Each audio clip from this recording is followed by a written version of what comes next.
Bernard Curnier, bonjour. Bonjour. Vous êtes l'heureux maire du Val d'Ocre dans l'Yonne. 564 habitants, c'est une commune nouvelle. Vous êtes aujourd'hui avec nous sur le stand d'Agedi au Salon des maires. Alors on parle beaucoup des angoisses des maires, de leur santé mentale, de leurs inquiétudes. Dans quelle disposition d'esprit vous êtes, vous, aujourd'hui, à l'ouverture de ce Salon des maires? Aujourd'hui, je pense qu'on est plus en attente. On entend des analyses qui me semblent un peu courtes sur les déficits de l'État qui viennent des collectivités territoriales. Une fois qu'on a balancé ça, je pense qu'il faut aller beaucoup plus loin et comprendre un petit peu comment fonctionnent ces collectivités territoriales. Je pense que les collectivités, il y en a autant qu'il y a de taille. Régulièrement, je dis ma commune fait 564 habitants. Je fais pas le même boulot qu'un maire de 350. Je fais pas le même boulot qu'un maire de 800 habitants. Et ça, c'est des choses quand on parle de financement des communes, de financement même des collectivités, des territoires. J'ai l'impression que c'est des éléments qui ne sont pas connus. Je pense qu'à la base, le métier d'un maire d'une commune rurale, ce qui est mon cas, et je dis bien le métier, il n'y a pas de honte à dire le métier, ça serait bien de travailler pour le connaître un peu mieux. Oui, l'ENA n'est pas l'INET. Des projets, des envies aujourd'hui, qu'est-ce que vous attendriez? De quoi pensez-vous qu'un territoire comme le vôtre, et peut-être par extension la ruralité, pourrait avoir besoin, et quel rôle vous donnez à la ruralité dans l'avenir de ce pays? Bon, des projets, bien sûr, on a toujours des projets. Déjà, on a le projet d'essayer d'aller trouver des financements. C'est toujours le projet principal de toute commune. Et la ruralité, moi, à l'origine, je suis un citadin. Je suis venu en zone rurale. Ça a été tout d'abord une résidence secondaire et maintenant, c'est ma résidence principale et manifestement, si j'ai été élu maire, c'est que je me plais dans ce territoire. C'est pas du tout du masochisme, loin de là. Loin de là, c'est une expérience merveilleuse. La ruralité, je pense qu'il faudrait qu'on la redéfinisse plus comme un potentiel que des problèmes à résoudre. Certes, il y a beaucoup de problèmes à résoudre, la santé, le transport, la baisse de natalité, les écoles c'est majeur. Mais est-ce qu'on peut pas imaginer, par exemple, si on prend que les écoles, qu'en repensant différemment les moyens, on peut faire une école de demain drôlement plus belle? En faisant quoi, par exemple? En faisant quoi? Moi, j'ai l'avantage de m'occuper d'un village où il y a 10 villages d'artistes, il y a un certain nombre d'artistes. Il y a une quinzaine d'artistes, une douzaine d'artistes qui vivent dans le village. Il y a des sculptures dans le paysage qui sont présentes. Village de 500 habitants, on a un petit musée. Et on arrive, par exemple, à chaque exposition, on demande aux artistes de recevoir les écoles. Pour faire une animation avec les gamins. Et je me dis que moi, tous les gamins qui ont été à l'école dans ma commune, ils ont au moins passé une ou deux fois un après-midi avec un artiste, un vrai. Et ça coûte rien. Ça n'a absolument pas creusé le déficit de l'État. C'est nous qui portons tout avec des moyens extrêmement minimes. Là, c'est une piste. Hein. Nos communes, ma commune fait 30 km², c'est assez grand pour une commune de 600 habitants, d'un peu moins de 600 habitants. On est au milieu de la nature, c'est pas rien. Vous voyez, je suis venu au Salon du Livre parce qu'on a un projet d'aménagement d'une zone naturelle avec un city-stade, avec un peu mieux, avec un lieu d'inclusion, un lieu intergénérationnel. Ça, à la base, c'est presque plus simple dans nos communes que dans les villes. Oui. Et j'ai pas le sentiment qu'on soit vraiment bien accompagné sur ce type de projet.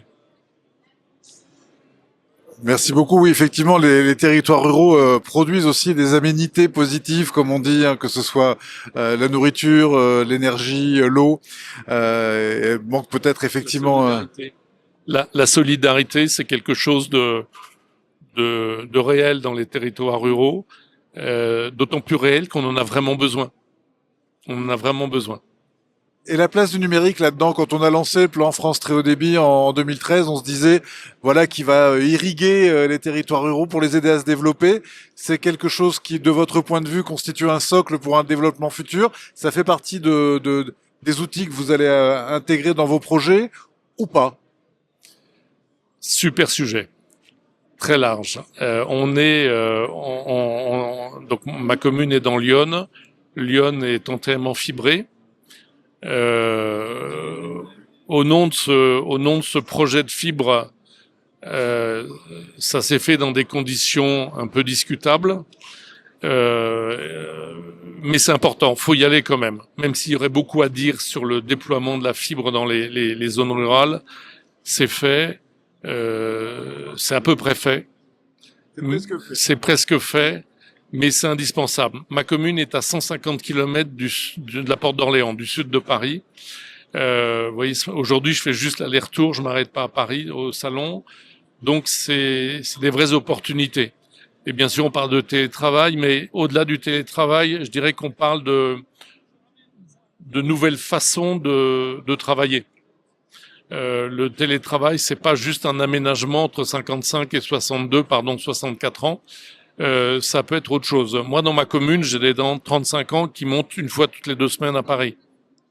Et ça, la fibre nous permet quand même d'y arriver. Après, il y a tout le volet de l'éducation numérique où c'est encore un immense chantier. Il y a plein d'initiatives. Le département de Lyon en a fait, on en a profité. J'ai travaillé dans une grande entreprise de télécom qui avait des possibilités d'aménager, mais tout ça c'est un petit peu accessoire encore. Faut vraiment aller beaucoup plus loin. Je vais juste vous raconter une anecdote. Hier soir, j'avais un conseil municipal. Nous avons une petite application qui s'appelle Panneau Pocket que plein de communes connaissent. Et j'ai certains membres du conseil qui ont 50 ans qui l'ont pas. Et on avait une visiteuse, une spectatrice au conseil, ce qui est trop rare, 82 ans, et nous a fait l'apologie de Panneau Pocket. Et ça, c'est génial. Ça, c'est génial. Elle y trouvait ce dont elle avait besoin. Pour elle, c'était devenu un véritable outil du quotidien. Quand elle est arrivée dans la commune, elle est venue se présenter à la mairie. Je suis un peu bavard, donc je l'ai accueillie. Et puis très vite, j'ai vu qu'elle utilisait son smartphone et je lui ai parlé de Panneau Pocket. On l'a chargé et elle est là depuis 6 mois et les petites choses qu'on a, elle en a profité. Donc, on en revient à la ruralité. Il y a plein de trucs en ruralité. Il y a plein de choses culturelles. Il y a plein de choses artistiques. Il y a plein de choses. Il y a plein de choses autour de la santé où il y a beaucoup de défaillances, mais il y a plein d'initiatives. Et il y a des initiatives même ponctuelles où les gens disent ah ben je le savais pas. C'est là où on va en revenir au numérique. Les outils existent. Maintenant il faut les mettre en place. Il faut les déployer. Il faut convaincre. Et là il faut prendre un peu son bâton de pèlerin. Alors, on reste dans le numérique. Vous avez fait le choix d'adhérer à Agedi pour vos outils internes. Votre secrétaire de mairie, elle est là sur quelle fréquence horaire et qu'est-ce que vous trouvez comme avantage à ce système de mutualisation entre collectivités? Moi j'ai une secrétaire de mairie qui est là quasiment à temps plein, qui fait et la mairie et le syndicat scolaire. Donc en gros, elle est là un jour et demi sur le syndicat scolaire, elle reste sur la mairie. Et j'ai une autre personne qui est à mi-temps, mais son autre mairie, c'est pas sur le même logiciel. Et c'est là où on voit la difficulté. Moi, je suis pas la meilleure personne pour parler de ce logiciel. La secrétaire pourrait en parler mieux que moi, mais c'est quand même des outils assez agiles. Et là, on évolue, donc c'est plutôt positif. Et c'est important d'avoir des outils faciles d'utilisation. Donc la partie privée entre guillemets de l'outil informatique de la mairie qui est en miroir de l'outil officiel du Trésor public. Mais Euh, je dirais que faut toujours remonter à ce que c'est une mairie. Et je parle d'une mairie d'un village. C'est quand même une PME où le patron peut changer tous les 6 ans. Et moi, j'étais pas du tout maire. Je suis arrivé, j'avais pas du tout la culture. J'avais jamais été élu. Et je dirais que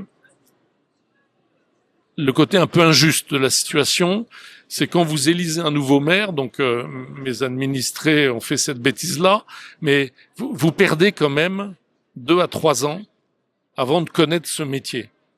Hein, et c'est important que le logiciel de gestion interne à la mairie soit d'une grande agilité. Celui qu'on a me semble plutôt agile. Et là, cette année, sur le stand d'Agedi, vous êtes venu voir quelle nouvelle solution que vous voudriez intégrer?